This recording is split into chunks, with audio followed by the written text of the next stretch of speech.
My name is Lauren Whitmore. I'm 32 years old. Before I tell you anything else, let me ask you this. If you were lying in a hospital bed, unable to move, unable to speak, barely conscious, and the doctor said there was a surgery that could save you, but it was expensive, what would you expect your own mother to do? Because mine didn't hesitate. While machines kept my body stable and everyone assumed I couldn't hear a word, she looked the doctor in the eye and said, "Let her pass. We won't pay for the surgery."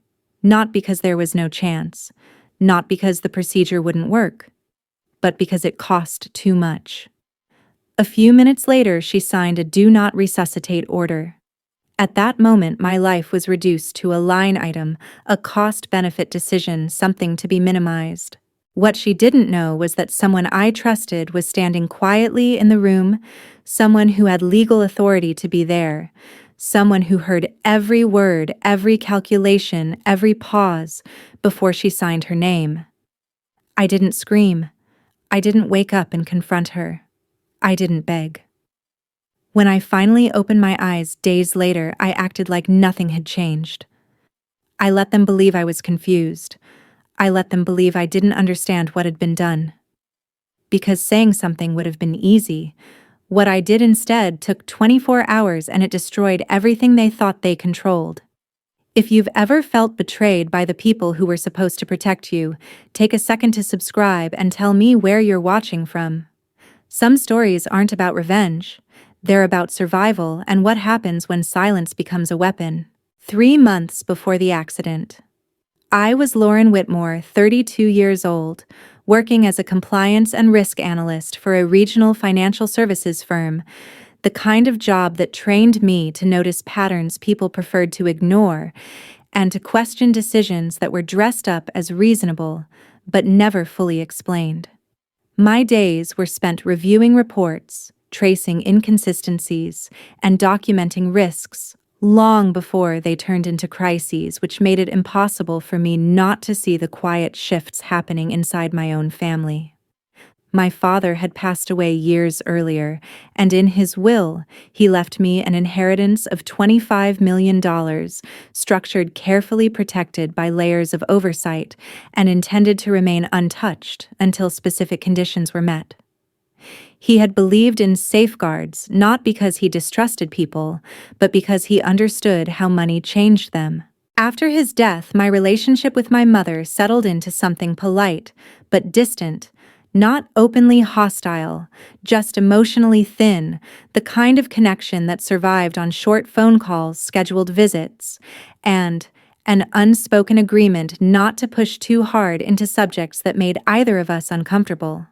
That distance had existed long before the inheritance was ever discussed, shaped by years of quiet misunderstandings and choices neither of us ever fully addressed. When she remarried, her new husband arrived with confidence, charm, and a lifestyle that seemed to expand overnight, the kind of man who talked easily about investments, future projects, and opportunities that always sounded just one step away from success.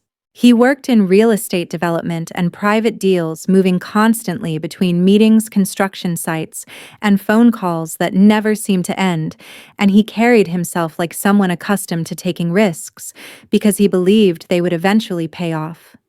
At first, I stayed out of it, telling myself their finances were not my responsibility, but money kept finding its way into every conversation, resurfacing again and again, in subtle ways that felt rehearsed. It showed up in casual remarks about market timing, in comments about how slow capital could stall growth, in complaints about banks that were suddenly less cooperative than they used to be. Decisions were made quickly and explained vaguely, often after the fact, with documents referenced, but never fully shared, and I noticed how frequently numbers were rounded, deferred, or justified with optimism rather than evidence. Whenever the topic drifted too close to my inheritance, the tone in the room changed, becoming cautious and slightly tense, as if an invisible boundary had been crossed. My mother would redirect the conversation, reminding everyone that the subject was sensitive, that it was not the right time, that discussing it openly created unnecessary stress. Yet the stress was already there, lingering beneath the surface, reinforced by the way money was framed as a solution, waiting to be accessed rather than a responsibility meant to be protected. I began to sense that the inheritance had become something more than a future asset. It was an idea, a contingency, a quiet calculation hovering in the background of family discussions. No one ever asked me directly for anything, and that absence was what unsettled me most, because I had learned in my profession that silence often preceded action. By the time I noticed how often my mother deferred financial questions to her husband, or how quickly plans were adjusted around liquidity concerns, I understood that the distance between us was no longer just emotional. It had become structural, built on decisions being made without me about resources that ultimately had my name on them. The accident happened on my way home. It wasn't dramatic in the way people imagine when they hear the word accident. There was no chaos worth describing, only the sudden absence of control and the quiet, irreversible consequence that followed.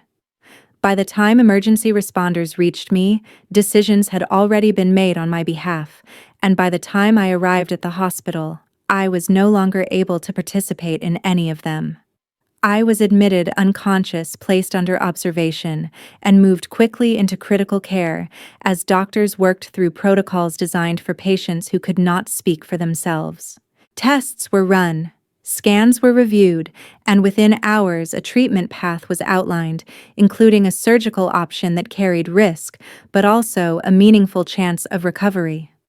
The attending physician explained the procedure, carefully emphasizing that timing mattered and that intervention would require significant resources, including a projected cost of $800,000 outlined in plain terms without embellishment. When my mother was briefed, her response was measured and restrained, focused less on prognosis and more on the financial implications being discussed in the room. She asked questions about coverage, about long-term expense, about what would happen if intervention was delayed or declined, her tone steady and detached, as if she were reviewing a contract rather than listening to an explanation about her daughter's condition. The doctor clarified that while outcomes could never be guaranteed, the proposed surgery offered a realistic path forward, provided consent was given promptly. There was a pause, not for consideration of medical uncertainty, but for calculation. My mother acknowledged the information, then stated that she was not prepared to authorize the procedure at that cost. She requested alternative measures focused on comfort and stabilization, and when presented with the necessary documentation, she signed a medical order that reflected that decision. The process was procedural, quiet, and entirely compliant with hospital policy, witnessed by staff who followed protocol without question. Standing nearby was my legal representative, present under authority established long before that night, observing rather than intervening, ensuring that each step met formal requirements without offering opinion or resistance. He verified that consent had been granted by the appropriate party, and that the documentation was valid, his role limited to confirmation rather than advocacy at that moment. No arguments were raised, no accusations made, and no dramatic objections interrupted the process.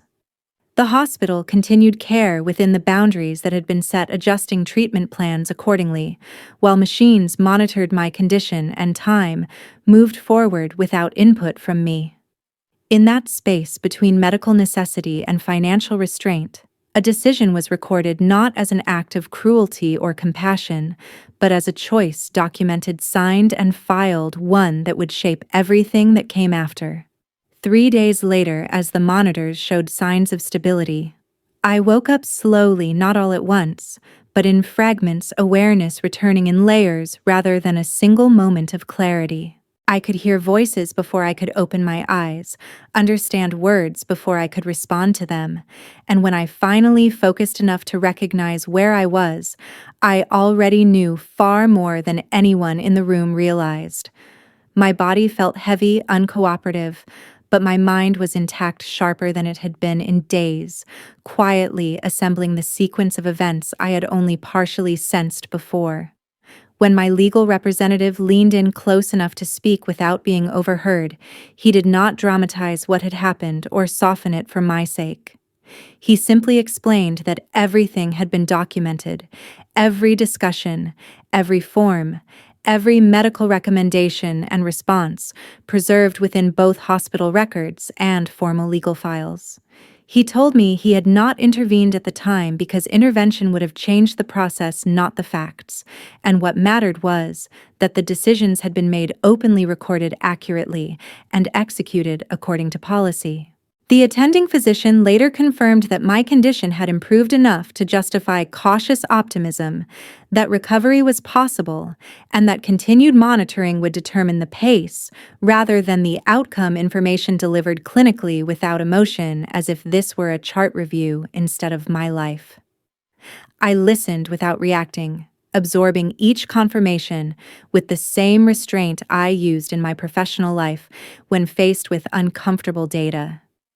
When my mother entered the room, her relief was controlled, measured by logistics rather than emotion, and when her husband followed his concern, expressed itself through questions about timelines and authority rather than reassurance.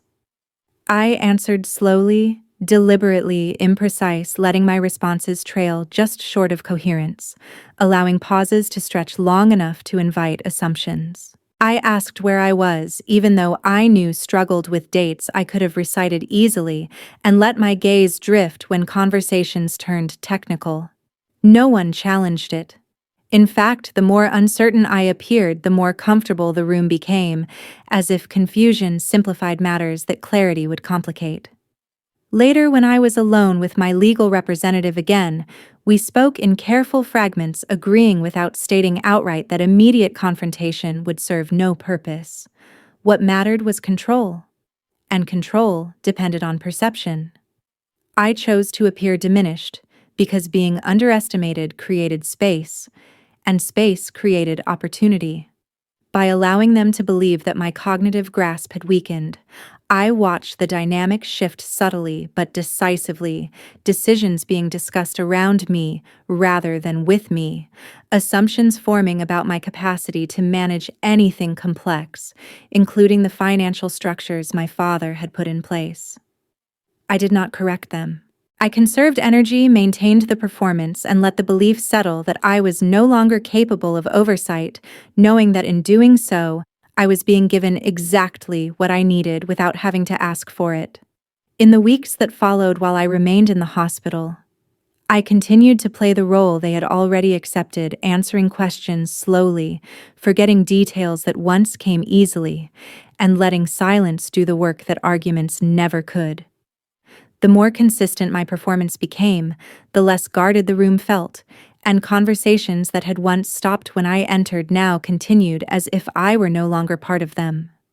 My mother began speaking more openly about finances, not directly to me, but within my hearing, discussing timelines, obligations, and possibilities, as though I were a passive observer rather than the person whose future was being shaped.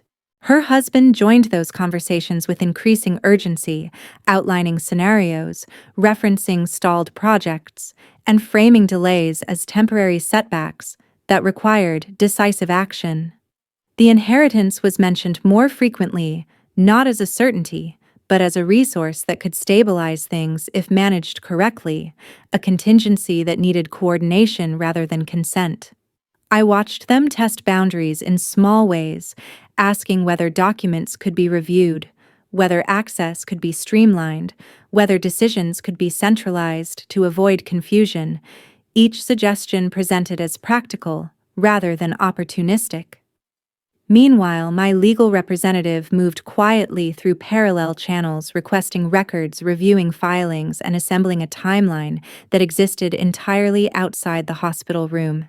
Financial statements revealed patterns that matched the pressure I was hearing in conversation obligations, stacking faster than revenue loans, structured around optimistic projections and transactions that shifted risk forward without resolving it. Unusual transfers appeared alongside deferred payments, and commitments were made against future liquidity that had not yet materialized. None of it was overtly reckless on its own, but together it painted a picture of a system stretched thin, relying increasingly on access to capital that remained out of reach. As that pressure intensified, the tone of my mother's discussions changed, becoming more direct, less cautious, and noticeably less patient with procedural delays. She began to frame decisions as necessities rather than options, emphasizing efficiency over safeguards and characterizing oversight as an obstacle rather than protection. Her husband's stress surfaced in moments he likely assumed I would not remember, sharp phone calls cut short when he noticed my eyes open, documents tucked away, quickly, voices lowered but not silenced. The economic motive behind earlier choices became clearer without needing to be named, revealed in the way solutions were prioritized and alternatives dismissed. I remained still, offering just enough confusion to invite assumption, allowing them to believe that complexity had moved beyond my grasp. That belief changed how they behaved, loosening restraints that had once kept their intentions indirect. The more they spoke, the more coherent their plan became, not as a single act, but as a sequence of rationalizations built around access and timing. Through it all, my legal representative continued to document without interruption, capturing records that existed independently of any conversation, evidence rooted in numbers rather than interpretation. By staying quiet and appearing diminished, I learned more than any confrontation would have revealed, not because they confessed, but because they no longer felt the need to hide. It happened during a legal meeting they assumed I would never remember. The room was small, neutral, designed for efficiency rather than comfort, and I was seated quietly to the side while my mother and her husband took the lead, presenting themselves as my legal guardians, confident that authority and assumption would carry them through. The discussion centered on the trust and its relationship with a lending institution, framed as a routine review intended to streamline access and reduce delays. They spoke with practiced assurance, outlining proposed adjustments that would allow funds to be deployed more flexibly, emphasizing urgency and positioning their request as a temporary administrative solution rather than a structural change. What they did not anticipate was that my legal representative had prepared extensively for this moment, not to provoke confrontation, but to introduce clarity where ambiguity had been relied upon. He presented documentation calmly, methodically, placing records on the table that contradicted the narrative being advanced, highlighting provisions that restricted guardian authority and conditions that had not been met. As the documents were reviewed, inconsistencies emerged not as accusations but as conflicts between stated intentions and binding terms. A proposed financial action was paused, then formally blocked pending further review, transforming confidence into tension in a matter of minutes. The shift was subtle, but unmistakable. Questions replaced statements and explanations became fragmented, as the framework they expected to operate within proved less accommodating than assumed. Pressure moved quickly toward my stepfather, whose earlier urgency now appeared exposed, his timelines incompatible with the safeguards in place, his expectations constrained by clauses he had not accounted for. The financial institution's representatives requested additional verification, declined immediate approval, and reiterated their obligation to adhere strictly to the trust's design, leaving little room for negotiation. As the meeting progressed, the tone between my mother and her husband changed coordination, giving way to quiet disagreement. Their exchanges no longer seamless but edged with frustration. She emphasized procedure and patience, while he pressed for alternatives, his insistence revealing strain rather than strategy. I remained silent throughout, my presence treated as symbolic rather than participatory, reinforcing the assumption that my understanding was limited and my recall unreliable. That assumption allowed the meeting to unfold, fully exposing dynamics that would have remained concealed under scrutiny. When the session concluded, no resolutions had been reached, only boundaries reinforced, and options narrowed, a result far from what had been anticipated. Outside the room, the distance between my mother and her husband widened perceptibly, not through argument but through the absence of agreement, each recalibrating expectations under newly imposed constraints. The block decision did more than delay access to funds. It introduced doubt, redirected pressure, and marked the first moment where control shifted away from those who believed it was already theirs. 3 months after I was discharged from the hospital, the consequences settled into place quietly and permanently. The legal changes did not arrive with confrontation or drama, but through formal notices, amended records, and closed proceedings that redefined authority without negotiation. My mother's status as medical and financial guardian was formally revoked, following an independent review not as punishment, but as a corrective action based on documented inconsistencies and conflicts of interest. From that point forward, she no longer had the ability to authorize treatment access accounts or represent my interests in any capacity, and the separation was administrative final and not open to appeal. The shift altered daily realities. Quickly calls from institutions stopped, paperwork was redirected, and her presence in decisions that once defined her role was reduced to none. My stepfather felt the impact differently and far more visibly. Banks that had once treated him as a reliable intermediary began reassessing exposure relationships built on assumed liquidity, unraveled as verification requests went unanswered. Accounts connected to overlapping obligations were temporarily frozen pending review, not as a judgment, but as a safeguard triggered by risk reassessment. With that pause, confidence evaporated. Business partners distanced themselves, meetings were postponed indefinitely, and long-standing arrangements dissolved without explanation, leaving him isolated within systems that had once relied on his assurances. The credibility he depended on proved fragile when separated from access, and without it, negotiations stalled, and leverage disappeared. At home, silence replaced coordination. Conversations that once revolved around strategy ended entirely, replaced by avoidance and separate plans. The family unit fractured along lines that could not be crossed again, not through argument, but through the absence of trust and the weight of irreversible decisions. Attempts to reframe events followed. Messages framed as concern or regret arrived indirectly, but none were engaged with or accepted. There were no conversations meant to repair, no meetings intended to clarify, and no efforts made to restore proximity. The separation was intentional, maintained not through hostility, but through boundaries that required no justification. Legal protections were reinforced, communication channels closed, and interactions limited to what was necessary and nothing more. My recovery continued on my own terms, supported by professionals whose roles were clearly defined and whose responsibilities ended where mine began. The structure around me was rebuilt without personal entanglement, and with it came a clarity that had been absent for years. What remained of the family existed only in name, divided by choices that could not be undone and consequences that did not need acknowledgement to remain effective. There was no reconciliation, because there was nothing left to negotiate, only outcomes that stood on their own, unchallenged and complete. 1 year later, in my new apartment, the silence finally felt like mine.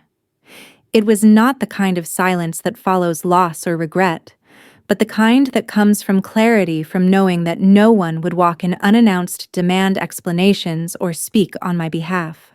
I lived alone by choice, managed my own schedule, and made decisions without consulting people who once believed they were entitled to control them. There had been no contact with my mother or her husband during that year, no calls, no messages, no indirect attempts to reopen conversations that had already reached their end. The separation was not emotional, it was structural, built on boundaries that were neither dramatic nor negotiable. My days were quiet and deliberate, filled with work recovery and routines that belonged only to me. The inheritance that had once been treated as a bargaining chip became something else entirely. I used it intentionally, not as a display of independence, but as a tool to secure stability, invest in long-term plans, and support causes aligned with my values rather than anyone else's expectations. Every decision carried my signature alone, and that mattered more than the numbers involved. Looking back, what stood out was not the conflict itself, but how long I had mistaken proximity for protection. I had believed that family implied safety, that shared history guaranteed care, and that silence was a form of patience rather than self-preservation. The year apart corrected those assumptions. Family, I learned, does not automatically mean security, and familiarity can be used as leverage just as easily as it can offer comfort. Silence, when chosen intentionally, is not weakness, it is restraint, and sometimes it is the only way to regain control without escalation. I did not rebuild relationships, and I did not search for closure through conversation, because closure does not require consensus. It requires decision. The life I lived now was not defined by what I escaped, but by what I refused to return to. There was no need to revisit events, reinterpret intentions, or accept explanations that arrived too late to matter. Distance did not feel like punishment, it felt like alignment. I had learned that cutting ties is not an act of anger, but of recognition, recognizing when a role no longer fits, and when access should not be restored. The door remained closed, not out of resentment, but because reopening it would serve no purpose. I moved forward without looking back. Not because the past was forgotten, but because it no longer had authority over my present.